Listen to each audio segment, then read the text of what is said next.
Service experience share ചെയ്യാന്ന് പറഞ്ഞാൽ രണ്ടു മൂന്ന് കാര്യങ്ങളുണ്ട്. ഒന്ന്, ഇപ്പോൾ ടാറ്റയുടെ കസ്റ്റമേഴ്സിന് ആർക്കും സർവീസ് ഒരു സാറ്റിസ്ഫാക്ഷൻ കിട്ടാറില്ല പൊതുവെ. 95,000 സർവീസ് കഴിഞ്ഞപ്പോൾ തൊട്ട്, ഷോറൂമിൽ നിന്ന് എടുത്തപ്പോൾ തൊട്ട് വണ്ടിക്ക് ഒരു ഇനിഷ്യലി ഒരു പുള്ളിങ് ഒക്കെ കുറവായിട്ട് തോന്നി. പക്ഷെ എന്നാൽ ഒരു ഇനിഷ്യൽ പുള്ളിങ് ഒന്നും ഗിയർ ഷിഫ്റ്റ് മാറ്റിയിട്ടും മോഡെല്ലാം മാറ്റി നോക്കിയിട്ടും ഒന്നും ഇനിഷ്യലിൽ പോകുന്നില്ല, വണ്ടി മൂവ് ആവുന്നില്ല. അതിൻ്റെ ടോട്ടൽ ലേബർ അടക്കം ഒരു 24,000 ഇതായിട്ടുണ്ട്, എക്സ്പെൻസ് ആയിട്ടുണ്ട്. അപ്പോഴത്തേക്ക് സസ്പെൻഷൻ്റെ ഒരു ഇഷ്യൂ വന്നപ്പോൾ അവർ ആദ്യം പറഞ്ഞു സർവീസ് ഇതിൽ ചെയ്യാൻ പറ്റില്ല, വാറണ്ടി ക്ലെയിം ആവില്ല എന്ന് പറഞ്ഞു. പിന്നെ ഇത് ഇപ്പോൾ ടച്ച് സ്ക്രീനിന് ഒരു എന്താ പറയുക ഒരു അപ്ഡേറ്റിന് കൊടുത്തതാണ്. അതിനുശേഷം ഇത് പ്രോപ്പറായിട്ട് വർക്ക് ആവുന്നില്ല. നമസ്കാരം, റോബർട്സിന്റെ മറ്റൊരു യൂട്യൂബ് വീഡിയോയിലേക്ക് എല്ലാവർക്കും സ്വാഗതം. നമ്മളിവിടെ ഇന്നുള്ളത് രോഹൻ വീട്ടിലേക്ക് സ്വാഗതം. ഇത് Tata Nexon 1.2 litre Turbo petrol ആണ്. ഇപ്പോൾ 2019 മോഡലാണ്. അപ്പം ഇതൊരു ലോങ് ടേം യൂസർ എക്സ്പീരിയൻസ് ആണ്. ഓൾമോസ്റ്റ് ഒരു 104,000 കിലോമീറ്ററിൽ ഓടിയിട്ടുള്ളത്. 104,000 കിലോമീറ്റർ 6 ഇയേഴ്സ് ആയിട്ടുണ്ട്. അപ്പോൾ ഒരു ലോങ് ടേം യൂസർ റിവ്യൂ, അതായത് യൂസറിന് എന്തൊക്കെ ഇഷ്യൂസ് ആണ് ഇത്രയും കാലങ്ങളിൽ ഫേസ് ചെയ്തിട്ടുള്ളത്, എന്തൊക്കെ പാർട്സ് മാറി, എന്തൊക്കെ കംപ്ലയിൻറ്റ്സ് നേരിട്ടു, എന്തൊക്കെ പോസിറ്റീവായിട്ടുള്ള എന്തൊക്കെ കാര്യങ്ങളുണ്ട്, നമുക്ക് ഫുള്ളൊന്ന് ഡിസ്കസ് ചെയ്യാം. അപ്പം ആദ്യമായിട്ട് നമ്മളിപ്പം ഏകദേശം ഒരു 1 lakh കിലോമീറ്ററായി വണ്ടി. അപ്പം എത്ര പ്രാവശ്യം ഇതിൻ്റെ ടയറും കാര്യങ്ങളൊക്കെ മാറ്റിയിട്ടുണ്ട്? ടയർ ഫസ്റ്റ് കമ്പനിയിൽ നിന്ന് ഷോറൂമിൽ നിന്ന് തന്നത് ബ്രിഡ്സ്റ്റോണിൻ്റെ ടയറാണ്. അത് 65,000 കിലോമീറ്റർ ആദ്യത്തെ ഫ്രണ്ട് 2 ഉണ്ടായിരുന്നു. 65,000-നാണ് റിപ്ലേസ് ചെയ്ത് അത് ബാക്കിലേക്കാക്കി. പിന്നെ ഒരു 10,000 കഴിഞ്ഞപ്പോഴത്തേക്ക് പിന്നെ അതും മാറി. അപ്പോൾ 75,000 ആയപ്പോഴത്തേക്ക് മൊത്തം 4 ടയറും മാറി. ഇതും പിന്നെ രണ്ടാമത് ഇട്ടതും ബ്രിഡ്സ്റ്റോണിൻ്റെ ടയർ തന്നെ. ഇപ്പം 1 lakh കിലോമീറ്റർ സർവീസ് ഒക്കെ ചെയ്തോ? അല്ലെങ്കിൽ ഇല്ല, ഇനിയിപ്പം ഒരു 1,05,000 ആകുമ്പം റെഗുലർ സർവീസിന്റെ ടൈം, അന്നേരം 1 lakhൻ്റെയും കൂടെ ചേർത്ത് ചെയ്യണം. അപ്പം പലർക്കും ഉള്ളൊരു പ്രശ്നമാണ് ലൈക്ക് സർവീസ്, എന്താ പറയുക, ടാറ്റ എടുക്കുമ്പം സർവീസ് ശരിയാവുമോ ഇല്ലയോ എന്നുള്ളത്. അപ്പം ഒരു 6 ഇയേഴ്സ് ആണല്ലോ യൂസ് ചെയ്യുന്നത്. അപ്പോൾ ഇതുവരെയുള്ള സർവീസും കാര്യങ്ങളൊക്കെ ഷോറൂമിൽ തന്നെയാണ് ചെയ്തിട്ടുള്ളത്. 6 വർഷമായിട്ട് സർവീസ് എല്ലാം ഷോറൂമിൽ തന്നെ. അപ്പോൾ ആ സർവീസ് എക്സ്പീരിയൻസ് ഒന്ന് ഷെയർ ചെയ്യാം. സർവീസ് എക്സ്പീരിയൻസ് ഷെയർ ചെയ്യാന്ന് പറഞ്ഞാൽ രണ്ടു മൂന്ന് കാര്യങ്ങളുണ്ട്. ഒന്ന്, ഇപ്പോൾ ടാറ്റയുടെ കസ്റ്റമേഴ്സിന് ആർക്കും സർവീസ് ഒരു സാറ്റിസ്ഫാക്ഷൻ കിട്ടാറില്ല പൊതുവെ. രോഹൻ എങ്ങനെയാ പൊതുവെ എങ്ങനെ ഹാപ്പി ആണോ? അല്ലെങ്കിൽ ചില ടൈമിൽ നമുക്ക് ഭയങ്കര ഇറിറ്റേഷൻ വരും. കാരണം ചെറിയൊരു പാർട്സിൽ ഇപ്പോൾ ചിലപ്പോൾ ഒരു സ്പാർക്ക് പ്ലഗ് പോലും ചിലപ്പോൾ നമ്മൾ നേരത്തെ പറഞ്ഞിട്ട് അല്ലെങ്കിൽ ഈ ഒരു ടൈം പീരീഡിൽ സർവീസ് ആവുമെന്നുള്ള നമുക്ക് ഓൾറെഡി വിളിച്ച് പറഞ്ഞിട്ട് ആ കൊണ്ടില്ലെന്ന് ആ ടൈമിൽ ചിലപ്പോൾ പാർട്സ് ഉണ്ടാവില്ല. അപ്പോൾ ചിലപ്പോൾ നമുക്ക് എന്താ പറയുക, ഇത് one of the most selling കാറാണ്. എന്നിട്ടും ഇതിന്റെ പാർട്സ് നമുക്ക് ഒരു വലിയ ഷോറൂമിലാണോ പോയത്? അല്ലെങ്കിൽ ഞാൻ കോട്ടയം ചെങ്ങന്നൂരിനടുത്ത് കോട്ടയത്താണ് സർവീസ് സെന്റർ ഉള്ളത്. ഇപ്പോഴൊക്കെയാണ് ചങ്ങനാശ്ശേരി, തിരുവല്ല അവിടെയൊക്കെ സ്റ്റാർട്ട് ആയിട്ടുള്ളത്. എന്നിരുന്നാൽ പോലും ഞാൻ എറണാകുളത്ത് സർവീസിന് കൊടുത്തിട്ടുണ്ട്. അവിടെ കൊടുത്തപ്പോൾ പോലും പാർട്സ് ഡിലേ വന്നിട്ടുണ്ട് സ്റ്റോക്ക് ഇല്ല എന്ന് പറഞ്ഞിട്ട്. അപ്പം ബാക്കി അവരുടെ ലൈക്ക് ഇപ്പം ഞാൻ പല വീഡിയോസിലും അല്ലെ പല കമന്റ്സിലും കണ്ടിട്ടുണ്ട്. അതായത് സർവീസിന് പോകുമ്പം അവിടുത്തെ ടെക്നീഷ്യനൊന്നും നമുക്ക് വേണ്ട രീതിയിൽ എക്സ്പ്ലെയിൻ ചെയ്തിരുന്നില്ല, അല്ലെങ്കിൽ ആൾക്കാർ യൂസേഴ്സിനോട് കസ്റ്റമേഴ്സിനോട് അവർക്കുള്ള ഒരു എന്താ പറയുക അവരുടെ ആറ്റിറ്റ്യൂഡും കാര്യങ്ങളൊക്കെ എന്തെങ്കിലും മോശമായിട്ടുള്ള 2-3 അനുഭവങ്ങൾ ഉണ്ടായിട്ടുണ്ട്. ഒന്ന്, ഞാൻ നേരത്തെ പറഞ്ഞ പോലെ തന്നെ, ഒന്ന് നമ്മുടെ ടച്ച് ഇൻഫർടൈൻമെന്റ് സിസ്റ്റത്തിന്റെ ടച്ച് സ്ക്രീന് അതിടയ്ക്ക് ഒരു സോഫ്റ്റ്വെയർ അപ്ഡേറ്റിന്റെ സമയത്ത് വന്നിരുന്നതാ. അത് ആ ടൈമിൽ ആ ഇഷ്യൂ ഉണ്ടായിരുന്നതാ. അപ്പോൾ ആ ടൈമിൽ തന്നെ ആ ഇൻഫർടൈൻമെന്റ് സിസ്റ്റം വാറണ്ടിയിലായിരുന്നു. അത് ക്ലെയിം ചെയ്യാൻ നോക്കിയപ്പോൾ അവരത് പറ്റില്ല എന്ന് പറഞ്ഞു. പിന്നെ 1-2 ഇതെന്ന് പറഞ്ഞാൽ സസ്പെൻഷൻ്റെ ഒക്കെ ഒരു കംപ്ലൈൻറ്റ് ഒരു 2-3 വർഷം മുമ്പ് ബാംഗ്ലൂർ റൂട്ടിൽ ഒരു 3 മാസത്തിൽ അല്ലെങ്കിൽ 2 മാസത്തിലൊരിക്കൽ പോയി വരേണ്ട ഒരു ലോങ് റൂട്ട് ഓട്ടം ഉണ്ടായിരുന്നു ആ ടൈമിൽ, ഒരു 1 year പീരീഡിൽ. അപ്പോഴത്തേക്ക് സസ്പെൻഷൻ്റെ ഒരു ഇഷ്യൂ വന്നപ്പോൾ അവർ ആദ്യം പറഞ്ഞു സർവീസ് ഇതിൽ ചെയ്യാൻ പറ്റില്ല, വാറണ്ടി ക്ലെയിം ആവില്ല എന്ന് പറഞ്ഞു. അപ്പം ഞാൻ എൻ്റെ എക്സ്റ്റെൻഡഡ് വാറണ്ടി എല്ലാം കോവിഡ് ടൈമിലാണ് ഞാൻ എക്സ്റ്റെൻഡ് ചെയ്തത്. അപ്പോൾ ആ പേപ്പർ എല്ലാം വെച്ച് ഞാൻ ഡീറ്റെയിൽഡ് ഇമെയിൽ അയച്ചു. അതിനുശേഷമാണ് അവർ റീപ്ലേസ് ചെയ്ത് തന്നത്. അപ്പം നമുക്ക് ടാറ്റ എന്ന കമ്പനിയുടെ ഭാഗത്തു നിന്ന് പ്രോപ്പറായിട്ട് റെസ്പോൺസ് ഉണ്ട്. ഡീലേഴ്സിന്റെ കയ്യിൽ നിന്ന് അവർ എന്താന്ന് പറഞ്ഞാലും അവർക്ക് മാക്സിമം പൈസ നമ്മുടെ നിന്ന് മേടിക്കാനുള്ളതേ അവർ നോക്കുകയുള്ളൂ. വാറണ്ടിയാന്ന് പറഞ്ഞാലും അവർ 100,000 നൂലാമാലകൾ പറയും.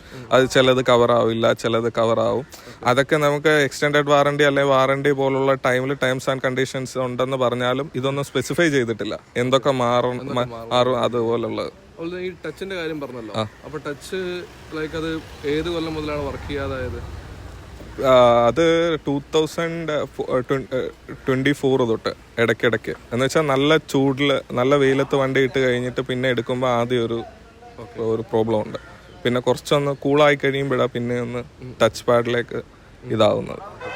അപ്പം പിന്നെന്ന് പറഞ്ഞു കഴിഞ്ഞാൽ നമുക്ക് ഇത് BS4 വണ്ടിയാണല്ലോ, BS6 ആണോ? BS4. അപ്പം മൈലേജും കാര്യങ്ങളൊക്കെ എത്രയാണ് കിട്ടുന്നത്? മൈലേജ് ഇപ്പം എക്സാമ്പിൾ പറയുകയാണെങ്കിൽ ഒരു 14 to 16 ഇടയ്ക്ക് എനിക്ക് കിട്ടിയിട്ടുണ്ട്. ഞാൻ കോയമ്പത്തൂരൊക്കെ അവിടുന്ന് അറിയാമല്ലോ പെട്രോൾ റേറ്റ് കുറവാണ്, അവിടുന്ന് ഒരു ഫുൾ ടാങ്ക് അടിച്ചിട്ട് നാട്ടിൽ നിന്ന് ഞാൻ തിരിച്ചു പോയിട്ടുണ്ട്. ഒരു ഓൺ ആൻ ആവറേജ് ഒരു 550+ കിലോമീറ്റർ എനിക്ക് ആ ഫുൾ ടാങ്ക് പെട്രോളിൽ നിന്ന് തന്നെ കവർ ആയിട്ടുണ്ട്. ഫുൾ ടൈം AC ലഗേജും എല്ലാം ആയിട്ട്. ലോങ് പോകുമ്പോൾ എനിക്ക് 15 above കിട്ടിയിട്ടുണ്ട്. ലോക്കലാണെങ്കിൽ ഒരു 12-11 ആ റേഞ്ച്. വണ്ടി നമ്മൾ പറഞ്ഞ പോലെ അത് 1 lakh kilometer ആയി, 6 years ആയി. അപ്പോൾ അതിനനുസരിച്ചുള്ള എന്താ പറയുക, ഇന്റീരിയറൊക്കെ അത്യാവശ്യം നല്ല വൃത്തിയും കാര്യങ്ങളൊക്കെ ഉണ്ട്. അപ്പം ഇന്റീരിയറിലേക്ക് വരുമ്പോൾ എന്തെങ്കിലും ബുദ്ധിമുട്ടും കാര്യങ്ങളൊക്കെ നേരിട്ടുണ്ടോ? ഇന്റീരിയറിലേക്ക് വരുമ്പോൾ നമുക്ക് ആകെ 1-2 കംപ്ലൈൻസേ ഉള്ളൂ. ഈ ഗിയറിന്റെ ഇതിന്റെ ഈ റബ്ബർ ബുഷിന്റെ ഇതുണ്ടല്ലോ, ഇതിന് കുറച്ച് ക്വാളിറ്റി പ്രശ്നമുണ്ട്. പിന്നെ അതുപോലെ ഈ AC-യുടെ സ്വിച്ച് അത് ജസ്റ്റ് നമ്മൾ പെട്ടെന്ന് വല്ലതും റാൻഡമായിട്ട് കയറി പിടിച്ചാൽ അറിയാത്ത ഒരാള് AC കറക്റ്റായിട്ട് കിട്ടണമെന്ന് കരുതി പെട്ടെന്ന് പിടിച്ചാൽ ഈ ക്ലിപ്പ് അങ്ങ് പൊട്ടിപ്പോകും. പിന്നെ ഇത് ടച്ച് സ്ക്രീനിന് ഒരു എന്താ പറയുക ഒരു അപ്ഡേറ്റിന് കൊടുത്തതാ, അതിനുശേഷം ഇത് പ്രോപ്പറായിട്ട് വർക്കാവുന്നില്ല. കൺവേ ചെയ്തിരുന്നു. വാറണ്ടി ഉണ്ടായിരുന്ന ടൈമില് ഇഷ്യൂ റേസ് ചെയ്തതാണ്. അവര് പറഞ്ഞു വാറണ്ടി വരുത്തില്ല എന്ന് പറഞ്ഞു. പക്ഷെ നമ്മള് യൂസർ മാനുവലിലോ അല്ലെങ്കിൽ ഓണേഴ്സ് മാനുവലിൽ നോക്കുമ്പോൾ ഇത് കവർ ആവില്ല എന്നോ അല്ലെ കവർ ആവുമെന്നോ എഴുതിയിട്ടില്ല. അപ്പൊ വാറണ്ടി ടൈമിൽ തന്നെ ഇത് ഇഷ്യൂ റേസ് ചെയ്ത, പക്ഷെ അവര് പറഞ്ഞു അത് ഇതിൽ കവർ ആവില്ല എന്ന് പറഞ്ഞു. അതെല്ലാം കൊടുത്തതാ. എക്സ്റ്റൻഡഡ് വാറണ്ടി എടുത്തതാ 5 വർഷം. പിന്നെ ഇതിന്റെ റുട്ടീൻ ചെക്കപ്പ് എല്ലാം കറക്റ്റ് ആയിട്ട് തന്നെ ഷോറൂമിൽ നിന്ന് തന്നെ സർവീസ് ചെയ്തതാ. നമുക്ക് ഒന്നെങ്കിൽ 6 months അല്ലെങ്കിൽ 7500 കിലോമീറ്റർ ആണ് ഫസ്റ്റ് ചെക്കപ്പ്. രണ്ടാമത്തേത് 15,000 or 15,500. അതില് എഞ്ചിൻ ഓയിൽ, കൂളന്റ് ഓയിൽ, ആ മേജർ സർവീസിന്റെ എല്ലാം ടയർ റൊട്ടേഷൻ എല്ലാം തന്നെ ഓണേഴ്സ് മാനുവലിലുള്ളതാണ്. അപ്പൊ എല്ലാം 6 വർഷമായിട്ട് തന്നെ ഷോറൂം സർവീസ് തന്നെയാണ്. അപ്പൊ ഷോറൂമിൽ തന്നെയാണ് ഇതിന് കംപ്ലൈന്റ് ഉണ്ടെന്ന് പറഞ്ഞ് റേസ് ചെയ്തത്. അപ്പൊ അവർ ഇതിൽ കവർ ആവില്ല എന്ന് പറഞ്ഞു. ഈ ഒരു 1-2 ഇഷ്യൂസേ ഉള്ളൂ ഇന്റീരിയർ വരുമ്പോ. പിന്നെ ബാക്കില് ഇതില് പാസഞ്ചേഴ്സിന് ഒരു USB പോർട്ട് ഇല്ല. പക്ഷെ അത് 2018 മോഡലിനുണ്ടായിരുന്നു. ഇത് 19 മോഡലാ. 19 മോഡലായപ്പോ അവരത് വെച്ച് എടുത്തു കളഞ്ഞു. ഓൾറെഡി ഉള്ളത് തന്നെ. സീറ്റൊക്കെ അത്യാവശ്യം സപ്പോർട്ടും കാര്യങ്ങളൊക്കെ ഉണ്ട്. അങ്ങനെ വേറെ കംപ്ലൈന്റ്സ് അതിലൊന്നും വന്നിട്ടില്ല. ലൈറ്റും കാര്യങ്ങളൊക്കെയോ? ലൈറ്റ് ഹെഡ്ലൈറ്റിലൊന്നും കംപ്ലൈന്റ് വന്നിട്ടില്ല. ഇടയ്ക്ക് ഒരു തവണ വണ്ടി ഒന്ന് തട്ടിയായിരുന്നു. അപ്പൊ ആ സമയത്ത് ഇൻഷുറൻസ് ക്ലെയിമില് ഹെഡ്ലൈറ്റ് മാറേണ്ടി വന്നിട്ടുണ്ട്. അത് ആക്സിഡന്റ് പറ്റിയോണ്ട് മാറിയതാ. അല്ലാതെ കംപ്ലൈന്റ് ഒന്നും വന്നിട്ടില്ല. ഈ ക്ലെയിം പ്രോസസ് ഒക്കെ, ടാറ്റയുടെ ക്ലെയിം പ്രോസസ് ഒക്കെ എങ്ങനെയായിരുന്നു? നല്ല സ്മൂത്ത് ആണോ? സ്മൂത്ത് ആണ്. വലിയ ഡിലേ ഒന്നും ഉണ്ടായിട്ടില്ല. അവർക്ക് പാർട്സ് അതാത് ഷോറൂമിൽ ചിലപ്പോൾ ഉണ്ടാവണമെന്നില്ല.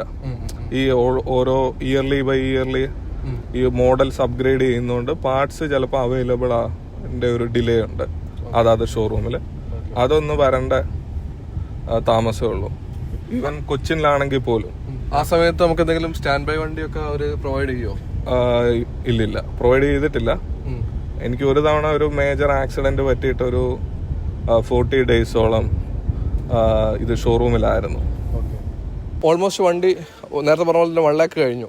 അപ്പോൾ ഇതിനിടയ്ക്ക് നമ്മൾ എന്തൊക്കെ പാർട്സ് മാറിയിട്ടുണ്ട്? ഏകദേശം എത്ര റേറ്റ് വന്നിട്ടുണ്ട്? അതായത് ടാറ്റയുടെ വണ്ടി എന്ന് പറയുമ്പം എല്ലാവർക്കും കോസ്റ്റ് കുറച്ച് കൂടുതലാണെന്നൊരു സംശയമുണ്ട്. അപ്പോൾ നമ്മൾ ക്ലച്ചും കാര്യങ്ങളൊക്കെ മാറിയിട്ടുണ്ടോ?